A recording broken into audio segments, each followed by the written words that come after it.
Psalm 72 is not the official scripture of Canada, but it might be. Yeah. It has a long association with Canada. In 1864, Samuel Leonard Tilley was doing his devotions before the Confederation meetings. And the fathers, and they were fathers of Confederation, met, and they were stalled out over the name of Canada. They talked about it, calling it the Confederation of Canada. They talked about it, calling it the United States of Canada. They had a whole list of names. And Tilley, who was the Premier of New Brunswick, came down from his morning devotions and said to them that we should call it the Dominion of Canada. And if you are my age, you remember back to when Canada wasn't just Canada, we were the Dominion of Canada. And it came from this scripture. And not only did we get that concept of God would have dominion over the land from this psalm, but in 1921, we picked the motto from sea to sea, and that literally is inscribed on Canadian documents and I think even maybe our mace. Yep. But it is our slogan. And behind that is that God would have rule, or God would have dominion, literally from sea to sea. The psalm is a good psalm for a country because it picks up on a couple of themes. It talks about prayer. We talk, I know you've talked already about all the psalms are prayers. But this psalm in particular is a psalm of prayer. It's also a psalm of justice and a call to justice. And the prayer in the psalm is very self-centered. There's some debate as to whether David wrote this psalm for his son Solomon or whether Solomon wrote it himself. In one case, David would be praying, God bless my son abundantly. And in the other case, Solomon would be praying, God bless me abundantly. And if you read through it, the particular prayer requests, probably almost half of them are very self-serving to the king. You could almost say it's a little selfish. But on the flip side of that, you have this word about the king being the king of justice. And so on one hand, we are asking, but on the other hand, we are giving, and the king is giving. I think that the psalm suggests that the mark of a leader, or the mark of, whether it's the prime minister of Canada or whether it's the pastor of a church or any leader, that the mark of leaders will be that they pray and that they work for justice. And I might add a third thing to that, and that would be that they give God the glory, they give God the honor. So there are really three things I'd like to highlight. The first is that we would have the courage to ask big. This psalm asks big, whether it's David or Solomon praying it. There are 24 prayer requests in these 20 verses.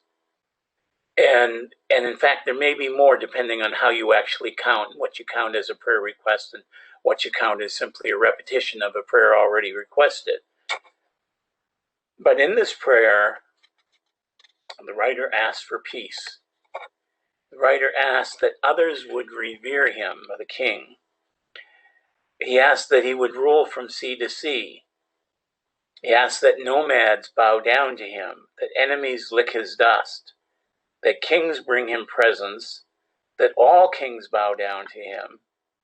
He prays that he may be given Sheba's gold, Makeda's gold.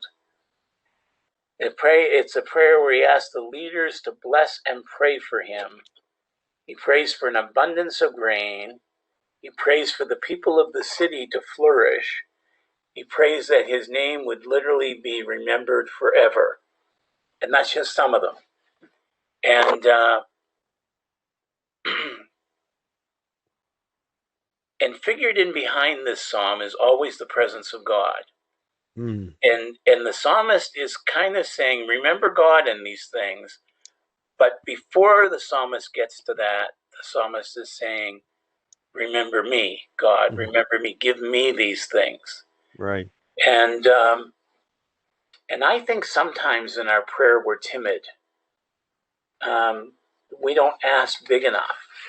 He didn't ask that God would heal the lady down the road. He asked that all the people of the city would flourish. That's a bigger prayer. Right. He didn't ask that his kingdom would be spread out over all the earth. He asked that everyone would bow down to him. Just everyone. Kings, queens, nomads, whoever.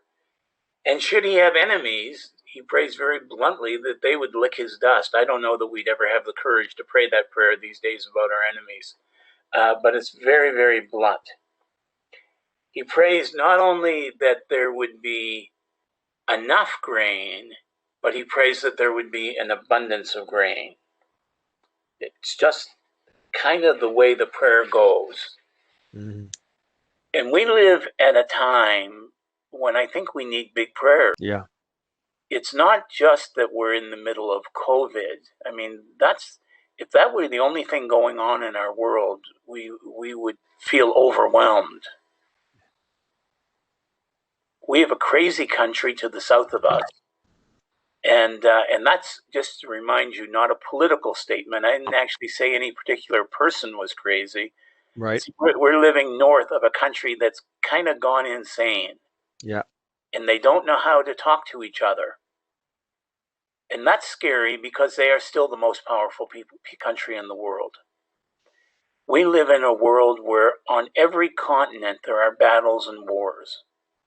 All of them. Find a continent where people are not fighting or protesting or basically saying somehow we've got the short end of the stick. In our own continent, we've heard black leaders say Black Lives Matter. Mm-hmm. And we've heard First Nations people say First Nations lives matter. Mm-hmm. And we've heard women say women's lives matter.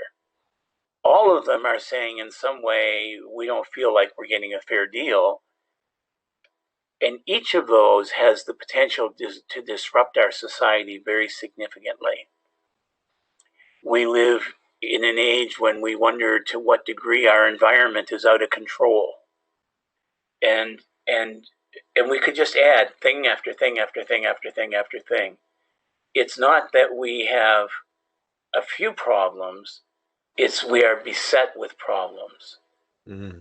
And if your theology is such, you would even say we live in an era of God's judgment. And if your theology isn't of such, you would just say we're a mess. But either way, we have this sense that things are not going well. That's a time for big prayers. Yes. That's a time for peace on earth prayers. That's a time for justice prayers. That's a time for equality prayers. That's a time for let God reign and be sovereign over all the earth prayers. It's a time for big prayers.